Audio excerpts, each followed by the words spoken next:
ထို့နောက်ကျွန်တော်အိတ်ကထဲမှာတစ်ခုခုကိုထုတ်လိုက်သည်ရင်းသည်ခြေမွားခံထားရသောအမဲသားစွပ်ပြုတ်ရတာခောက်ဆွဲ6ခွက်ဖြစ်ပြီး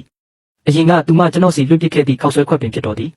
ကျွန်တော်ဒါကိုဒီအချိန်ထိတင်ထားခဲ့တာကျွန်တော်လက်ထဲကဘူးခုံလို့ဟာချက်ချင်းဆိုသလိုပဲခောက်ဆွဲပြုတ်ဘူးအတစ်ဆက်ဆက်တဘူးဖြစ်ပြန်လဲပြည့်စုံသွားခဲ့တယ်ကျွန်တော်ထုတ်ပူးမှုကိုစုပ်ဖြတ်ခောက်ဆွဲနဲ့ဟင်းခတ်မှုထုတ်တွေကိုတုံပြစ်လိုက်ပြီးစက်ကူခွက်လွတ်ကိုပဲခြံထားခဲ့တယ်ပြီးတော့အဲ့ဒါကိုလူလူရန်ရဲ့ရှေ့မှာချပေးလိုက်တယ်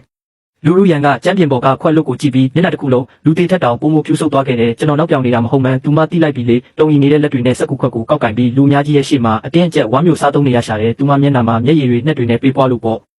ချန်ရန်ကဒါကိုကြည့်ပြီးသူဘလောက်တောင်ကြောက်စရာကောင်းတဲ့သူကိုသွားပတ်သက်မိလဲဆိုတာနောက်ဆုံးမှာသဘောပေါက်သွားခဲ့တယ်သူ့ခြေထောက်တွေမခိုင်တော့ပဲဒူးထောက်ကျသွားခဲ့တယ်ကျွန်တော်သူ့ကိုတစ်ချက်တောင်လက်မကြည့်ခဲ့ဘူးလူလူရန်ထိုးစက်ကူခွက်ကိုအပြင်ဘက်ကပလတ်စတစ်အစွန်းနဲ့အတူမျိုးချလိုက်တဲ့အထိပဲငိမ့်သက်စွာစောင့်ကြည့်နေခဲ့တယ်လေဟော့စခန်းရဲ့ကြာဆုံးမှုဟာကျွန်တော်ထင်ထားတာထက်တောင်ပိုပြီးလွယ်ကူနေခဲ့တယ်ခေါင်းဆောင်တွေရဲ့စွမ်းအားတွေကိုရုပ်သိမ်းခံလိုက်ရပြီးကျွန်တော်ရဲ့လုပ်ရက်တွေကြောင့်ထိတ်လန့်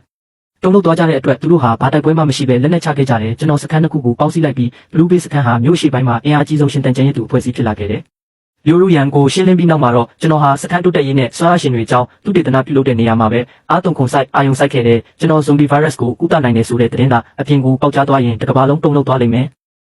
ကိုကောက်ကွယ်နိုင်တဲ့အင်အားလုံးလောက်မရှိသေးခင်ထိတော့ဒီလှုပ်ဝက်ချက်ကိုထိမ့်သိမ်းထားရမယ်ကျွန်တော်လှုပ်ဝက်စီးဘက်ဆိုင်ရာတက်ခွဲခန်းတစ်ခုကိုတီထောင်ခဲ့ပြီးကဲတင်လို့ရသေးတဲ့ကူးစက်ခံရသူတွေကိုကုသပေးဖို့ကျွန်တော်မိဘတွေကိုဦးစီးခိုင်းခဲ့တယ်ကျွန်တော်ကုသပေးခဲ့တဲ့သူတိုင်းဟာကျွန်တော်အပေါ်အလွန်မင်းကျေးဇူးတင်ကြပြီးကျွန်တော်ရဲ့အစောဆုံးသစ္စာရှိနောက်လိုက်တွေဖြစ်လာခဲ့ကြတယ်ဒီအချိန်တွင်းမှာကျွန်တော်ရဲ့ဩဇာအာဏာဟာတဟုန်ထိုးကြီးထွားလာခဲ့တဲ့အခြားသောရှင်တန်ကျန်ရည်သူဖွဲ့စည်းတွေနဲ့လည်းကြုံတွေ့ခဲ့ရသေးတယ်မိတ်ဆွေတွေအတွက်ဆိုရင်ထောက်ပံ့ရေးပစ္စည်းတွေနဲ့အကူအညီတွေပေးခဲ့ပြီးရန်သူတွေအတွက်ဆိုရင်တော့ဘာညာတာမှုမှမပြခဲ့ဘူးလင်းဖန်ဆိုတဲ့နာမည်ဟာတဖြည်းဖြည်းနဲ့ကနဝင်ဖြစ်လာခဲ့တယ်တချို့ကကျွန်တော်ကိုကဲတင်ချင်းရဲ့ရပူရောဟိတ်လို့ခေါ်ကြပြီးတချို့ကတော့ဖြက်စီးချင်းရဲ့မိစ္ဆာလို့ခေါ်ကြတယ်ဒါပေမဲ့သူတို့ဘာပဲပြောအမှန်တရားတစ်ခုကိုတော့ညှင်းပယ်လို့မရဘူးအဲ့ဒါကတော့ကျွန်တော်ဟာဒီပြက်သုံးချင်းကဘာရဲ့ထိတ်ဆုံးအဆင့်မှာရောက်ရှိနေပြီဆိုတာပဲကဘာပြက်ကရဲ့နှစ်မြောက်မှာဘလူးဘေးစခန်းဟာလူဦးရေတသိန်းရှိတဲ့မဟာမျိုးပြကြီးတစ်ခုအဖြစ်တိုးချဲ့နိုင်ခဲ့ပြီးကျွန်တော်တို့စီမှာပြည်စုံတဲ့ကာကွယ်ရေးစနစ်ကိုထူကိုထစိုက်ပျိုးရေးနဲ့ပြန်လည်ထူထောင်ထားတဲ့လူမှုစနစ်တွေရှိနေပြီ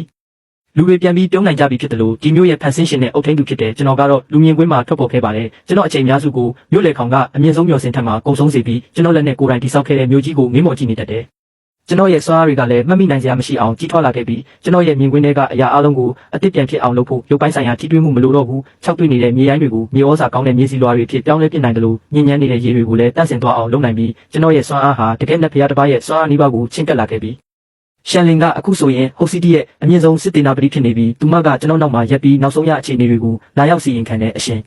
အနောက်ဘက်ကဇွန်ဘီတက်လိုင်းကြီးချင်းကပ်လာနေပြီးအသိဉာဏ်ရှိတဲ့အစင်းမြင့်စကလတ်ဇွန်ဘီတစ်ကောင်ပဲအသိဉာဏ်ရှိတဲ့ class ဇွန်ဘီတွေဆိုတာကဘာပြက်ကရဲ့အဆိုးအဝါဆုံးသောကပ်ဘေးတွေပဲတကောင်ချင်းစီမှာမြို့တစ်မြို့လုံးကိုဖျက်ဆီးပစ်နိုင်တဲ့စွမ်းအားတွေရှိကြတယ်။အဲ့ဒီစကလုံးတွေကြောင့်ကျွန်တော်ရဲ့အကြည့်တွေဟာအဝေးစီတို့ဖြတ်တန်းသွားခဲ့တဲ့ကောင်းကင်နဲ့နေမင်းကြီးကိုပါဖုံးလွှမ်းလို့မတက်ဖြစ်နေတဲ့တန်ပေါင်းများစွာသောဇွန်ဘီတွေရဲ့အနက်ရောင်တီးရေးလိုင်းကြီးကိုကျွန်တော်မြင်လိုက်ရတော့တယ်။